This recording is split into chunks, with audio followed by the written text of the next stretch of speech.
भीष्म और द्रोणाचार्य दुर्योधन को समझा रहे थे, किंतु श्री कृष्ण ने कर्ण के साथ रथ पर बैठकर ऐसा क्या विचार विमर्श किया और उसके बारे में क्या किसी को ज्ञात था? जानते हैं इस अध्याय में संपूर्ण महाभारत कथा और उसके अंतर्गत उद्योग पर्व और उसमें भी भगवत ज्ञान पर्व। धृतराष्ट्र ने पूछा, संजय, राजपुत्रों तथा सेवकों से घिरे हुए शत्रु वीरों का संहार करने वाले अप्रिमेय स्वरूप भगवान श्री कृष्ण जब राधानंदन कर्ण को रथ पर बिठाकर हस्तिनापुर से बाहर निकल गए, तब उन्होंने उससे क्या कहा? गोविंद ने सूतपुत्र कर्ण को क्या सांत्वनाएं दी? संजय, मेघ के समान गंभीर स्वर से बोलने वाले भगवान श्री कृष्ण ने उस समय कर्ण से जो मधुर अथवा कठोर वचन कहे, वह सब मुझे बताओ। संजय बोले, भारत, अप्रेम्य स्वरूप मधुसूदन, श्री कृष्ण ने राधानंदन कर्ण से जो तीक्ष्ण, मधुर, प्रिय, धर्मसम्मत, सत्य, हितकर एवं हृदय ग्राह्य बातें क्रमशः कही थी, उन सबको आप मुझसे सुनिए। श्री कृष्ण ने कहा, राधानंदन, तुमने वेदों के पारंगत ब्राह्मणों की उपासना की है। तत्व ज्ञान के लिए संयम नियम से रहकर दोष दृष्टि का परित्याग करके उन ब्राह्मणों से अपनी शंकाएं पूछी हैं। कर्ण, सनातन वैदिक सिद्धांत क्या है, इसे तुम अच्छी तरह जानते हो। धर्म शास्त्रों के सूक्ष्म विषयों को भी तुम परिनिष्ठित विद्वान की भांति जानते हो। कर्ण, कन्या के गर्भ से जो पुत्र उत्पन्न होता है, उसके दो भेद बताए जाते हैं, कानीन और सहोड़। जो विवाह से पहले उत्पन्न होता है वह कानीन है, और जो विवाह के पहले गर्भ में आकर विवाह के बाद उत्पन्न होता है वह सहोड़ कहलाता है। वैसे पुत्र की माता का जिसके साथ विवाह होता है, शास्त्रज्ञों ने उसी को उसका पिता बताया है। कर्ण, तुम्हारा जन्म भी इसी प्रकार हुआ है। तुम कुंती की ही कन्यावस्था में उत्पन्न हुए पुत्र हो, अतः तुम भी धर्मानुसार पांडु के ही पुत्र हो। इसलिए आओ, धर्मशास्त्रों के निश्चय के अनुसार तुम ही राजा होगे। पिता के पक्ष में कुंती के सभी पुत्र तुम्हारे सहायक हैं और मातृपक्ष में समस्त वृष्णिवंशी तुम्हारे साथ हैं। पुरुषश्रेष्ठ, तुम अपने इन दोनों पक्षों को जान लो। तात, मेरे साथ यहां से चलने पर आज पांडवों को तुम्हारे विषय में यह बात पता चल जाएगी कि तुम कुंती के ही पुत्र हो और युधिष्ठिर से भी पहले तुम्हारा जन्म हुआ है। पांचों भाई पांडव, द्रौपदी के 5 पुत्र तथा किसी से भी परास्त न होने वाला सुभद्रा कुमार वीर अभिमन्यु, ये सभी तुम्हारे चरणों का स्पर्श करेंगे। इसके सिवा पांडवों की सहायता के लिए आए हुए समस्त राजा, राजकुमार तथा अंधक और वृष्णिवंश के योद्धा भी तुम्हारे चरणों में नतमस्तक होंगे। बहुत से राजपुत्र और राजकन्याएं तुम्हारे लिए सोने, चांदी और मिट्टी के बने हुए कलश, औषध समूह, सब प्रकार के बीज, संपूर्ण रत्न और लता आदि अभिषेक सामग्री लेकर आएंगी। विशुद्ध हृदय वाले द्विजश्रेष्ठ धौम्य आज तुम्हारे लिए होम करें और चारों वेदों के विद्वान ब्राह्मण तथा सदा ब्राह्मणोचित धर्म के पालन में स्थित रहने वाले पांडवों की पुरोहित धौम्य भी तुम्हारा राज्याभिषेक करें। इसी प्रकार पांचों भाई पुरुष सिंह पांडव, द्रौपदी के पांचों पुत्र पांचाल और चेदी देश के नरेश तथा मैं, ये सब लोग तुम्हें पृथ्वीपालक सम्राट के पद पर अभिषिक्त करेंगे। कठोर व्रत का पालन करने वाले धर्मपुत्र धर्मात्मा कुंती नंदन राजा युधिष्ठिर तुम्हारे युवराज होंगे, जो हाथ में श्वेत चवर लेकर तुम्हारे पीछे रथ पर बैठेंगे। और महाबली कुंती कुमार भीमसेन राज्याभिषेक होने के पश्चात तुम्हारे मस्तक पर महान श्वेत छत्र धारण करेंगे। सैकड़ों क्षुद्र घटिकाओं की सुमधुर ध्वनि से युक्त व्याघ्र चर्म से आच्छादित तथा श्वेत घोड़ों से जुते हुए तुम्हारे रथ को अर्जुन सारथी बनकर हाँकेंगे और अभिमन्यु सदा तुम्हारी सेवा के लिए निकट खड़ा रहेगा। नकुल, सहदेव, द्रौपदी के 5 पुत्र, पांचाल देशीय क्षत्रिय तथा महारथी शिखंडी, ये सब तुम्हारे पीछे पीछे चलेंगे। मैं तथा समस्त अंधक और वृष्णिवंशी के लोग भी तुम्हारा अनुसरण करेंगे। प्रजानाथ, दशाहा और दशाण कुल के समस्त क्षत्रिय तुम्हारा परिवार हो जाएंगे। महाबाहो, तुम अपने भाई पांडवों के साथ राज्य भोगो, जप, होम तथा नाना प्रकार के मांगलिक कर्मों में संलग्न रहो। द्रविड़, कुंतल, आंध्र, तालचर, चुचुप तथा वेणुप, इन सभी देश के लोग तुम्हारे अग्रगामी सेवक हों। सूत, मागध, बंदीजन नाना प्रकार की स्तुतियों द्वारा तुम्हारा यशोगान करें। महाराज वसुषेण कर्ण की विजय घोषित करें।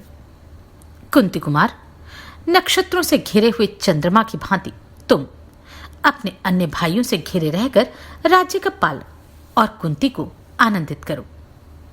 तुम्हारे मित्र प्रसन्न हो और शत्रुओं के मन में व्यथा हो।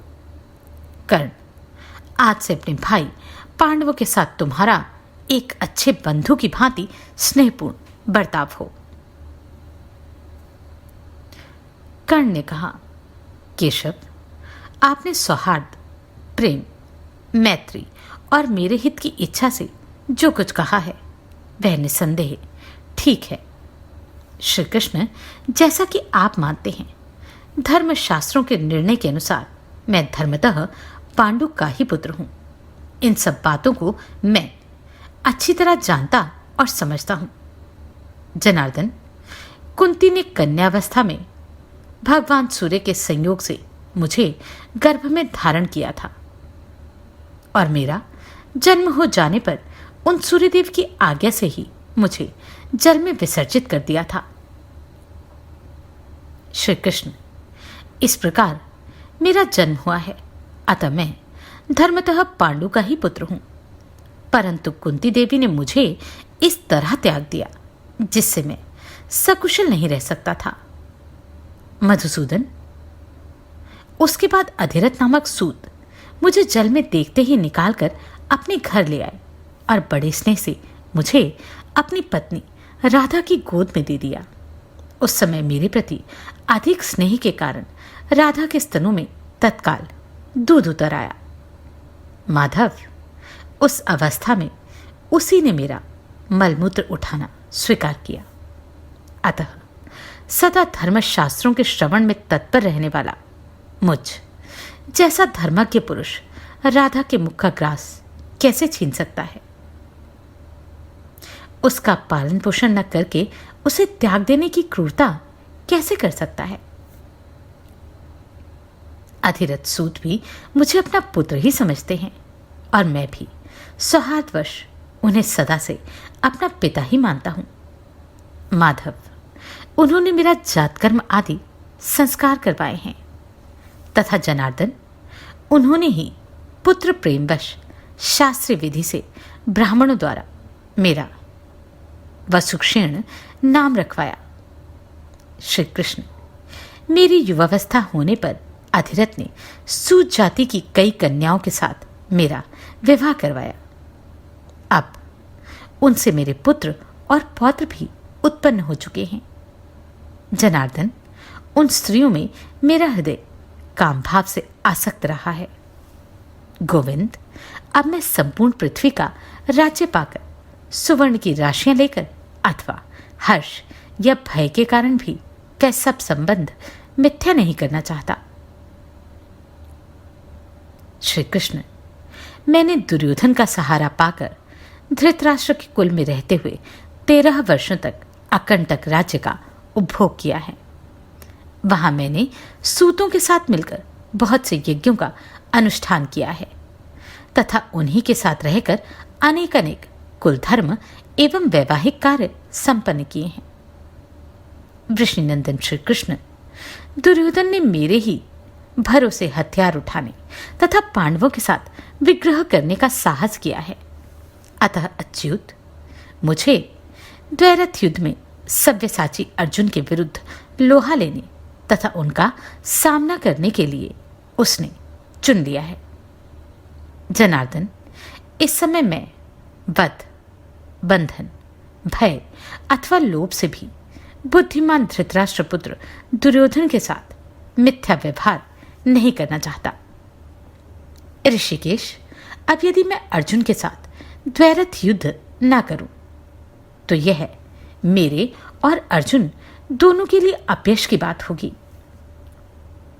मधुसूदन, इसमें संशय नहीं है कि आप मेरे हित के लिए ही यह सब बातें कहते हैं। पांडव आपके अधीन हैं, इसलिए आप उनसे जो कुछ भी कहेंगे वह सब वे अवश्य कर सकते हैं।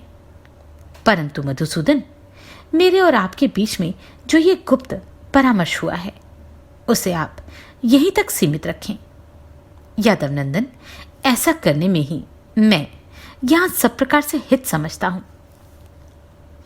अपनी इंद्रियों को संयम में रखने वाले धर्मात्मा राजा युधिष्ठिर यदि यह जान लेंगे कि मैं कुंती का प्रथम पुत्र हूं, तब वे राज्य ग्रहण नहीं करेंगे। शत्रुदमन, मधुसूदन, उस दशा में मैं उस समृद्धिशाली विशाल राज्य को पाकर भी दुर्योधन को ही सौंप दूंगा। मैं भी यही चाहता हूं कि जिनके नेता ऋषिकेश और योद्धा अर्जुन हैं, वे धर्मात्मा युधिष्ठिर ही सर्वदा राजा बने रहें। माधव, जनार्दन, जिनके सहायक महारथी भीम, नकुल सहदेव, द्रौपदी के 5 पुत्र, पांचाल राजकुमार धृष्टद्युम्न, महारथी सात्विकी, उत्तमौजा, युद्धमन्यु, सौमकवंशी सत्यधर्मा, चेदिराज दृष्टकेतु, चेकितान, अपराजित वीर शिखंडी, इंद्रगौप के समान वर्ण वाले 5 भाई कैकेय राजकुमार, इंद्रधनुष के समान रंग वाले महामना कुंती भोज, भीमसेन के मामा महारथी शयनजीत, विराट पुत्र शंख तथा अक्षय निधि के समान आप हैं। उन्हीं युधिष्ठिर के अधिकार में यह सारा भूमंडल तथा कौरव राज्य रहेगा। श्री कृष्ण, दुर्योधन ने यह क्षत्रियों का बहुत बड़ा समुदाय एकत्र कर लिया है तथा समस्त राजाओं में विख्यात एवं उज्ज्वल ये कुरुदेश का राज्य भी उसे प्राप्त हो गया है। जनार्दन, वृष्णिनंदन, अब दुर्योधन के यहां एक शस्त्र यज्ञ होगा जिसके साक्षी आप होंगे।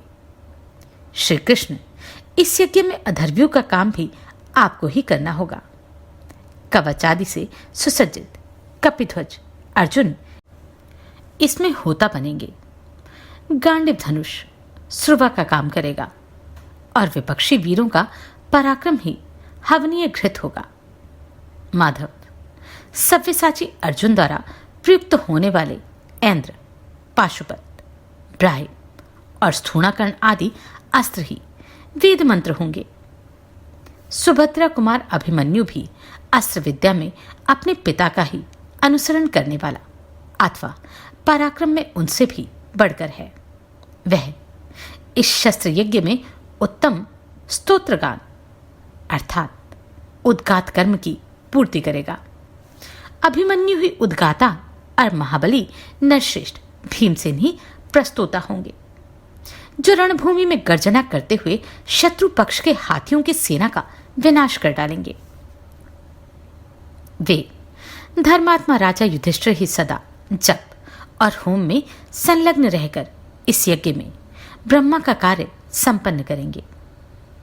मधुसूदन शंख, मुरज और भेरियों के शब्द और उत्स्वर से किए हुए सिंहनाद ही ब्रह्मण्य नाद होंगे। माद्री के यशस्वी पुत्र महापराक्रमी नकुल सहदेव उसमें भलीभांति शामित्र कर्म का संपादन करेंगे। गोविंद, जनार्दन विचित्र ध्वज दंडों से सुशोभित निर्मल रक्त पंक्तियां ही इस रण यज्ञ में यूपों का काम करेंगी। कर्णी, नालिक, नाराज और वत्सदंत आदि बाण उपबृहण अर्थात सोमाहुति के साधनभूत चमस आदि पात्र होंगे। तोमर सोम कलश का और धनुष पवित्री का काम करेंगे। श्री कृष्ण उस यज्ञ में खड़ग ही कपाल, शत्रु के मस्तक ही पुरोडाश और रुधिर ही हविष्य होंगे। निर्मल शक्तियां और गदाएं सब और बिखरी हुई समिधाएं होंगी। द्रोण और कृपाचार्य के शिष्य ही सदस्य का कार्य करेंगे। गांडीवधारी अर्जुन के छोड़े हुए तथा द्रोणाचार्य, अश्वत्थामा एवं अन्य महारथियों के चलाए हुए बाण यज्ञ कुंड के सब ओर बिछाए जाने वाले कुशों का काम देंगे। सात्यकी प्रतिष्ठाता अर्थात अधर्व्यू के दूसरे सहयोगी का कार्य करेंगे। धृतराष्ट्र पुत्र दुर्योधन इस रणयज्ञ की दीक्षा लेगा और उसकी विशाल सेना ही यजमान पत्नी का काम करेगी। महाबाहु इस महायज्ञ का अनुष्ठान आरंभ हो जाने पर उसके अति रात्र याग में अथवा आधी रात्रि के समय महाबली घटोत्कच शामित्र कर्म करेगा।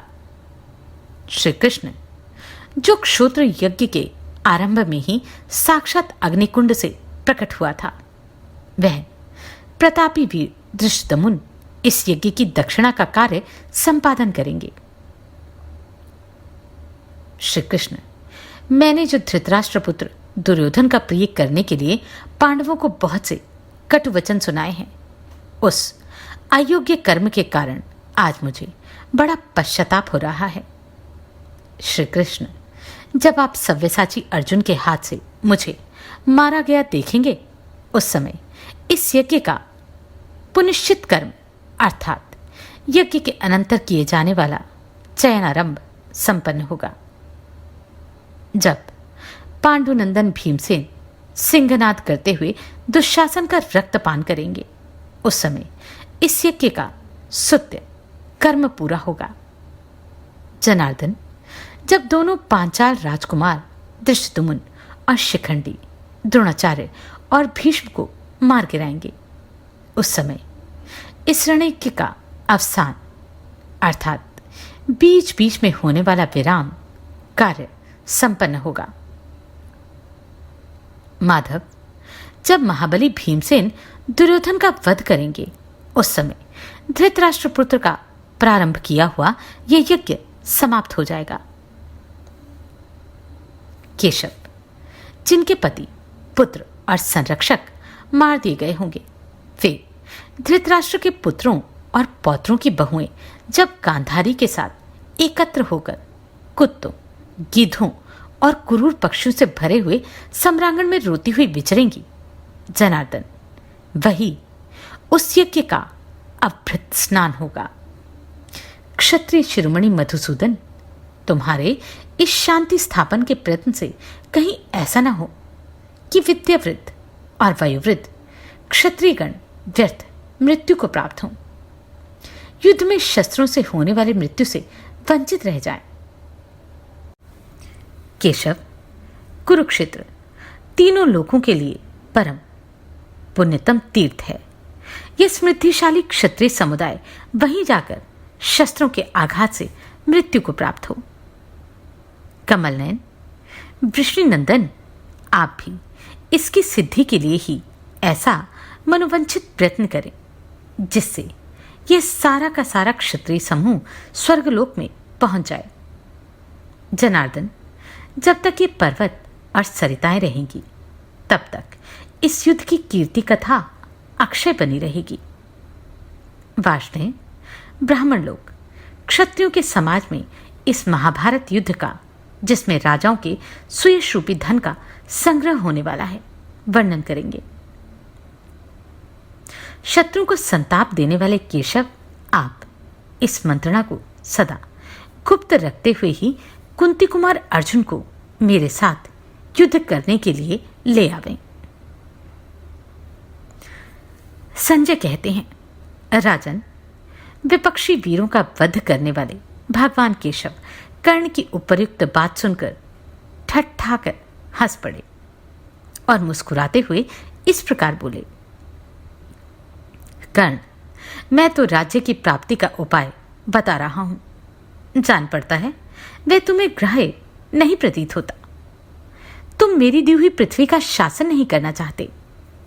पांडवों की विजय अवश्यंभावी है, इस विषय में कोई भी संशय नहीं है। पांडुनंदन अर्जुन का वानरराज हनुमान से उपलक्षित वह भयंकर विजय ध्वज बहुत ऊंचा दिखाई देता है। विश्वकर्मा ने उस ध्वज में दिव्य माया की रचना की है। वह ऊंची ध्वजा इंद्र ध्वज के समान प्रकाशित होती है। उसके ऊपर विजय की प्राप्ति कराने वाले दिव्य एवं भयंकर प्राणी दृष्टिगोचर होते हैं। कर्ण, धनंजय का वह अग्नि के समान तेजस्वी तथा कांतिमान ऊंचा ध्वज 1 योजन लंबा है। वह ऊपर अथवा अगल बगल में पर्वतों तथा वृक्षों से कहीं अटकता नहीं है। कर्ण, जब युद्ध में मुझ श्री कृष्ण को सारथी बनाकर आए हुए श्वेतवाहन अर्जुन को तुम इंद्र, आग्नेय तथा वायव्य अस्त्र प्रकट करते देखोगे, जब गांडीव की वज्र गर्जना के समान भयंकर टंकार तुम्हारे कानों में पड़ेगी, उस समय तुम्हें सतयुग, त्रेता और द्वापर की प्रतीति नहीं होगी। जप और होम में लगे हुए कुंती पुत्र युधिष्ठिर को संग्राम में अपनी विशाल सेना की रक्षा करते हुए तथा सूर्य के समान दुर्धर्ष होकर शत्रु सेना को संताप करते देखोगे, उस समय तुम्हें सतयुग, त्रेता और द्वापर की प्रतीति नहीं होगी। जब तुम युद्ध में महाबली भीमसेन को दुशासन का रक्त पीकर नाचते तथा मद की धारा बहाने वाले गजराज के समान उन्हें शत्रु पक्ष की गजसेना का संहार करते देखोगे, उस समय तुम्हें सतयुग, त्रेता और द्वापर की प्रतीति नहीं होगी। जब तुम देखोगे कि युद्ध में आचार्य द्रोण, शांतनु नंदन भीष्म, कृपाचार्य, राजा दुर्योधन और सिंधुराज जयद्रथ जो ही युद्ध के लिए आगे बढ़े हैं, त्यों ही सव्यसाची अर्जुन ने तुरंत उन सबकी गति रोक दी। तब तुम हक्के पक्के से रह जाओगे और उस समय तुम्हें सतयुग, त्रेता और द्वापर कुछ भी सूझ नहीं पड़ेगा। जब युद्धस्थल में अस्त्र शस्त्रों का प्रहार प्रगाढ़ अवस्था को पहुंच जाएगा और शूरवीरों के रथ को नष्ट भ्रष्ट करने वाली महाबली माद्री कुमार नकुल सहदेव 2 गजराजों की भांति धृतराष्ट्र पुत्रों की सेना को क्षुब्ध करने लगेंगे, तथा जब तुम अपनी आंखों से यह अवस्था देखोगे, उस समय तुम्हारे सामने न सतयुग होगा, न त्रेता और न द्वापर ही रह जाएगा। कर्ण, तुम यहां से जाकर आचार्य द्रोण, शांतनुनंदन भीष्म और कृपाचार्य से कहना कि वह सौम्य सुखद मास चल रहा है। इसमें पशुओं के लिए घास और जलाने के लिए लकड़ियां आदि वस्तुएं सुगमता से मिल जाती हैं। सब प्रकार की औषधियां तथा फल फूलों से वन की समृद्धि बढ़ी हुई है। धान के खेतों में खूब फल लगे हैं। मक्खियां बहुत कम हो गई हैं। धरती पर कीचड़ का नाम नहीं है। जल स्वच्छ एवं सुस्वादु प्रतीत होता है। इस सुखद समय में ना तो अधिक गर्मी है ना अधिक सर्दी है। यह है मार्गशीर्ष मास चल रहा है। आज से 7वें दिन अमावस्या होगी, जिसके देवता इंद्र कहे गए हैं। उसी में युद्ध आरंभ किया जाए। इसी प्रकार जो युद्ध के लिए यहां पधारे हैं उन समस्त राजाओं से कह देना, आप लोगों के मन में जो अभिलाषा है वह सब मैं अवश्य पूर्ण करूंगा। दुर्योधन के वश में रहने वाले जितने राजा और राजकुमार हैं वे शस्त्रों द्वारा मृत्यु को प्राप्त होकर उत्तम गति लाभ करेंगे।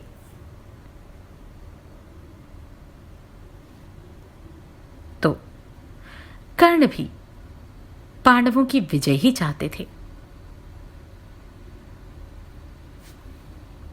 जानते हैं आगे क्या हुआ अगले अध्याय में। नमस्कार, मैं आभा शर्मा जाबाज। अगर आपको ये प्रश्न सराहनीय लगे तो आप कंट्रीब्यूट कर सकते हैं।